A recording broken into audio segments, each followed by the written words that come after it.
Indeed, the political declaration sets out that we will have no tariffs, no fees and no quotas in the economic relationship ahead. That's what normally takes up the time in trading agreements. So it's entirely possible that it can be done.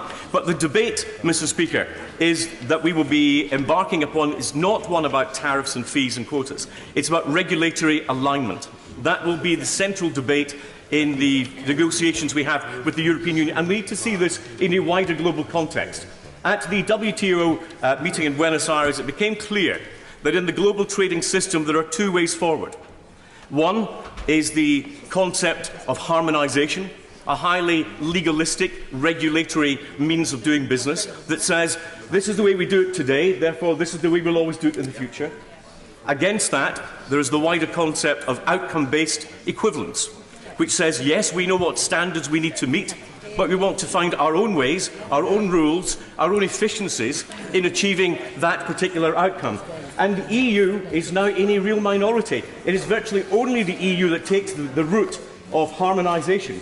And there are those in the forthcoming negotiations who will say that for access to the single market, Britain must accept dynamic alignment. In other words, we must automatically change our rules in line with the EU. Can I say to the Prime Minister, he will have 100% support from the Conservative Party by ruling out any concept of dynamic alignment, which would leave Britain in a worse place in terms of taking back control than we actually have as a member of the European Union.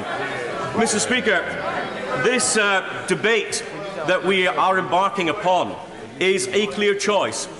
There was never at any point in the European debate the option of maintaining the status quo, because we either had to embark on our own course, controlling our own borders, our funds, our own future, or we were tied to an economic and political model of the European Union that utterly dependent on ever closer union. I never have believed that ever closer union was in Britain's national interest. And if the bus has got the wrong destination on the front, then the best thing to do is to get off the bus, which is what the British people decided to do. I give way to my honourable friend.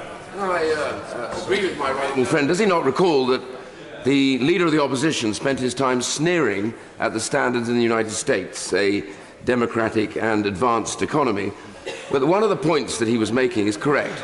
If you look at their standards, when it comes to campylobacterial infection and also salmonella, they have fewer deaths per capita than the UK or the European Union. They get there by different methods, and they get there better than we do, so we should stop sneering. Well, I hope that my right honourable friend will forgive me if I don't take too much notice of an anti-wealth, anti-American, anti-trade, tired old lefty rhetoric that we get from the soon-to-be forgotten leader of the opposition. The debate that we have, Mr. Speaker, is a very clear one.